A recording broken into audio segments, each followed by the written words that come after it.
Hey, everybody, it's your old pal Ken, aka Sleaze Grinder. Hey, I got a new podcast. It's called the Heavy Leather Record Club. There's a link in the description. Would love for you to check it out. I think you like it. It's really fun, really informative. But right now, I am here to show you some of the records that we've been talking about on the show. So let's get right to it. By the way, if you're enjoying this channel, if you've seen the other videos, enjoying the channel, please subscribe, like, comment. Let's be buds. We'll hang. All right. I had the day off last week, and I went to a record record store that I've never been to before, called the Music Connection in Manchester, New Hampshire.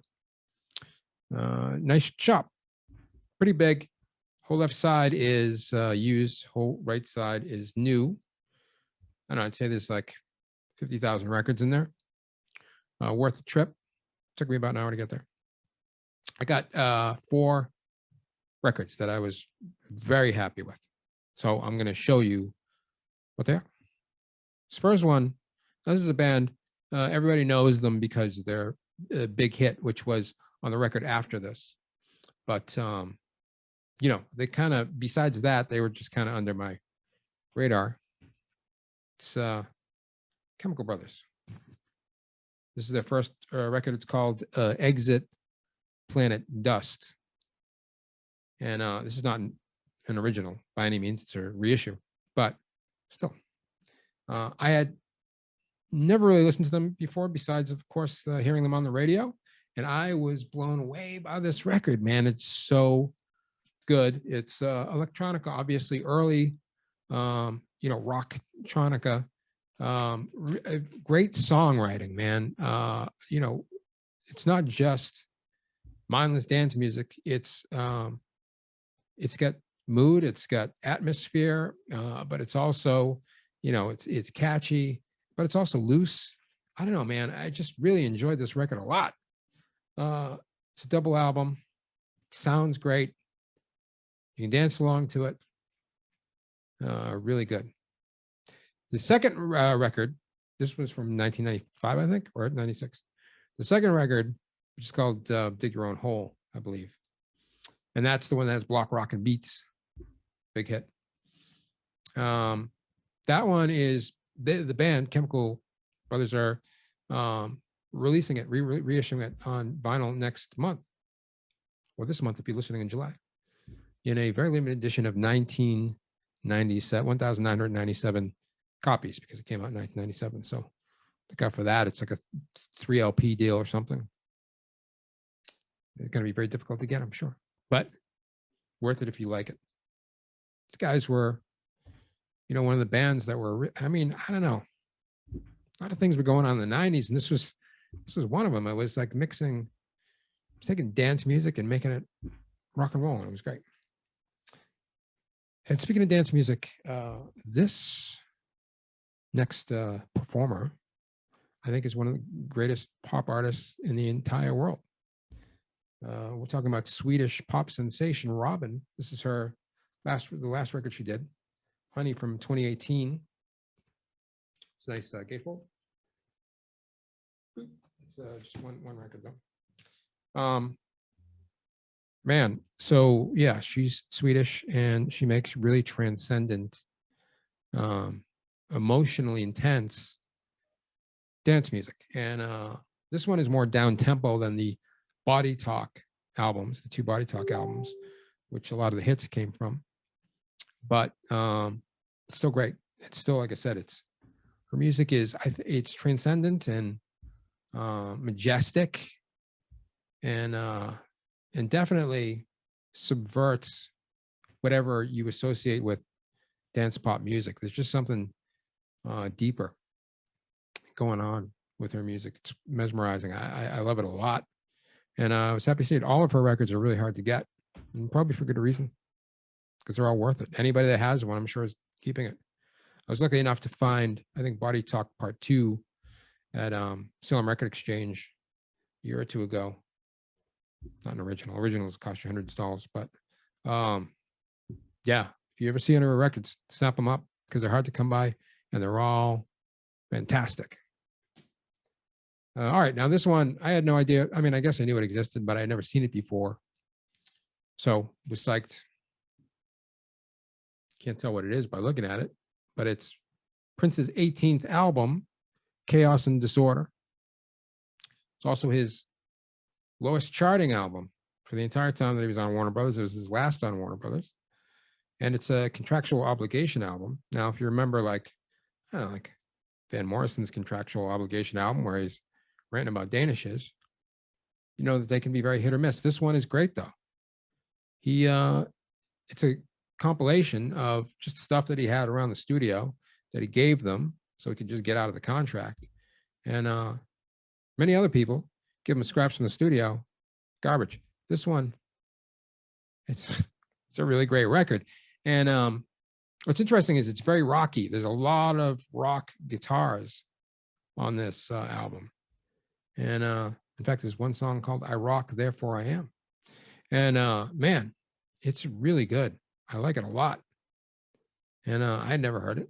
I think that, you know, he gave them a contractual obligation record and they just dumped it onto the marketplace and moved on. So, but it's put out by the Prince Estate. It's not helping with the lighting. The Prince Estate. So, you know, they're trying to get all this stuff out there. Terrible cover, but it's very 90s cover. It's a grunge cover, basically. Look at this terrible typeface. Typewriter typeface. So the package isn't beautiful, but the record is awesome. You should check it out. And finally, when I was at Music Connection, and this one is super exciting, I will tell the true tale quickly. Hold on a second. I'm going to stay lubricated on the inside. Johnny Thunders is my favorite guitar player. He's my favorite rock and roll star. He is admittedly difficult to explain to younger people. If you just tell them you love Johnny Thunders and they go on YouTube and watch him falling apart on a Swedish TV show in the 80s somewhere, it's kind of hard to explain what the appeal is, but he is, to me, the greatest rock and roll guitarist that has ever existed. And of course, after the New York Dolls, he formed Johnny Thunders and the Heartbreakers, who released one album in 1977 called LAMF. And every single song on it is a stone cold classic. Without a doubt, it's one of the greatest rock and roll albums ever made, but it is also fatally flawed because, we're dealing with a very druggy group of people, and they did a terrible job on the production. Production is mud. Production is molasses. Total garbage. So, along we lived with it. LAMF, like I said, the songs, last the test of time, but it would have been nice if it sounded good. Now, there have been attempts over the years to fix up the sound. In fact, I have a few of them in my collection, but it was always people working with the same tapes that were released with the original LAMF.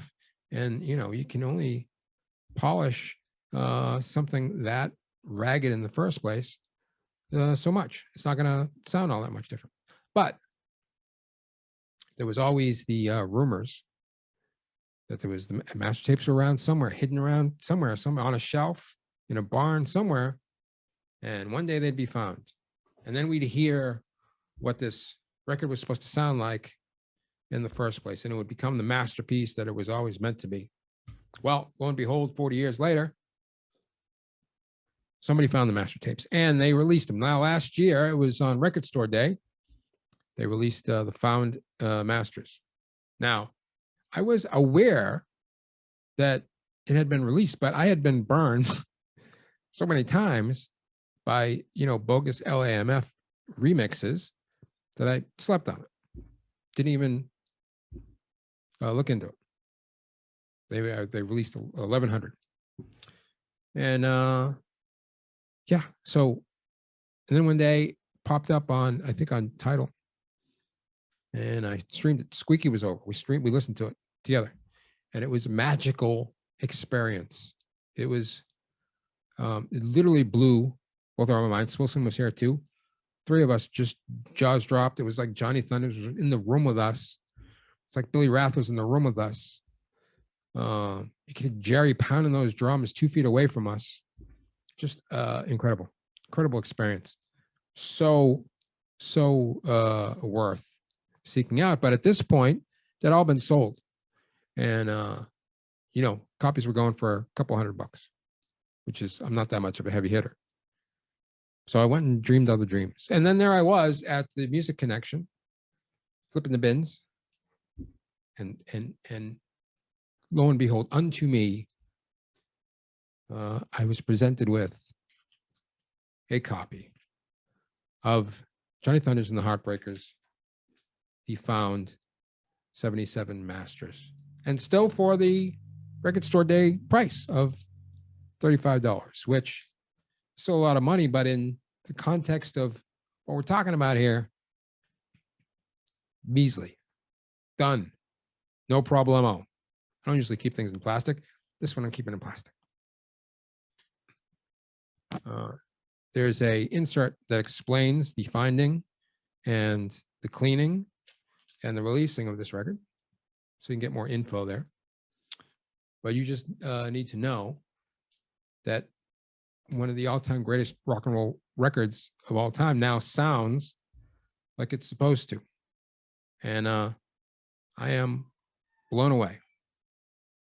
Now, dude that runs the shop was not psyched about selling it to me for that price, but he honored it, and I appreciate that. So thank you, man, and thank you, Music Connection, for a great experience. I picked up 4 albums that I have been spinning a lot and really, really enjoying, and will put me on a path to find some more stuff. Certainly, I got to find the rest of those Chemical Brother records, because I love that one a lot. So there you go, everybody. There's some new stuff. Very happy to have. Always fun. Always an adventure. Going to the record store and finding new stuff. All right, I'll kind of come back in a little bit to show you a few more things, but that's it for now. So thank you for watching. Please check out the podcast and stay rock. And I'll see you next time.